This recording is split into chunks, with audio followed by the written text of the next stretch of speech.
नमस्कार दोस्तों, मैं हूं आपका दोस्त हिमांशु चौधरी।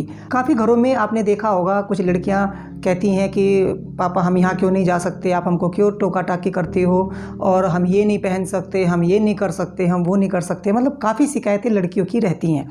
तो मैं आपको एक वाकया बताता हूँ। एक बार क्या होता है, भागवत कथा में एक लड़की खड़ी हुई और उसने जो कथा प्रवचन कर रहे थे उनसे पूछा कि पंडित जी आप ये बताइए कि लड़कों को तो हर तरह की आज़ादी मिलती है कि वो कुछ भी कर सकते हैं, कहीं भी आ जा सकते हैं, लेकिन लड़कियां जो हैं वो उनको हर समय टोका टाकी, ये मत करो, ये मत पहनो, यहाँ मत जाओ, वहाँ मत जाओ, ये मत करो, फलाना ढिमाका। तो ऐसा क्यों है, क्यों ऐसा समाज में है?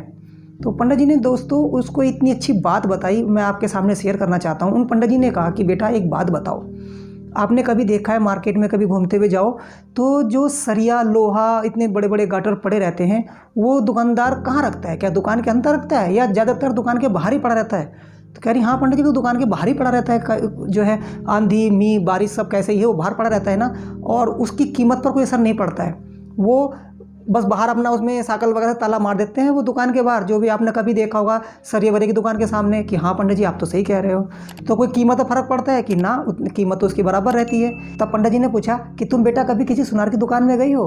वहाँ वो हीरे से जो बनी हुई अंगूठियाँ होती है, जो हीरे से बने हुए जेवरात होते हैं, उनको वो कैसे रखता है? एक बड़ी तिजोरी होती है, फिर उसके अंदर एक छोटी तिजोरी होती है, और उसके अंदर फिर जो वो जेवरात रखता है वो कैसे रखता है? एक बहुत ही मतलब एकदम नरम कोमल मलमल का जो केस होता है उसके अंदर सजा के रखता है। क्या तुमने सोचा कभी कि ऐसा वो क्यों रखता है?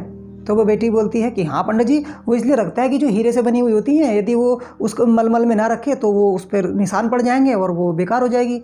कि बिल्कुल सही बात है कि उस पर ज़रा सा भी निशान पड़ गया तो उसकी कीमत पर असर पड़ेगा ना। तो वो कहती है हाँ असर तो पड़ेगा। कि बस बेटा यही मैं समझाना चाह रहा था, जो लड़के होते हैं ना वो लोहे के गाटर हैं, लोहे के सरियाँ हैं, जो कहीं भी बाहर पड़े रहेंगे लेकिन उनकी कीमत पर असर नहीं पड़ेगा, उनकी कीमत उतनी की उतनी है। और तुम जो हो ना बेटा, तुम हीरे जवाहरात हो, तुम इतनी महंगी हो कि अगर तुम पर ज़रा सी भी खरोच पड़ गई ना तो फिर तुम्हारी कीमत पर बहुत ज़्यादा असर पड़ जाएगा। तुम बहुत कीमती हो, तुम तुलना मत करो उन लोहे के बने हुए उन लड़कों से।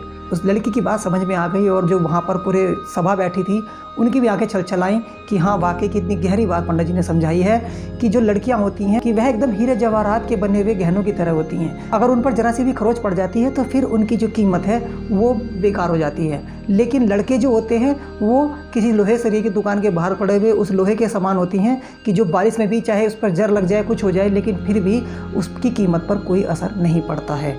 तो दोस्तों आशा करता हूँ कि आपकी बात समझ में आई होगी, और जो भी माता बहनें ऐसा कहती हैं कि भाई हमें पाबंदी क्यों है, तो आशा करता हूँ कि वो समझ गई होंगी कि पाबंदियाँ क्यों हैं और पाबंदियाँ ज़रूरी भी हैं। तो दोस्तों मैं ये चाहता हूँ कि यह वीडियो आप जितनी भी आप लड़कियों को जानते हैं जो ये कहती हैं उन सभी के पास भेजिए। और दोस्तों यदि वीडियो आपको अच्छी लगी है तो चैनल को सब्सक्राइब करना बिल्कुल मत भूलिए। मैं फिर मिलूँगा किसी और कहानी के साथ, तब तक के लिए मुझे दीजिए इजाज़त। धन्यवाद।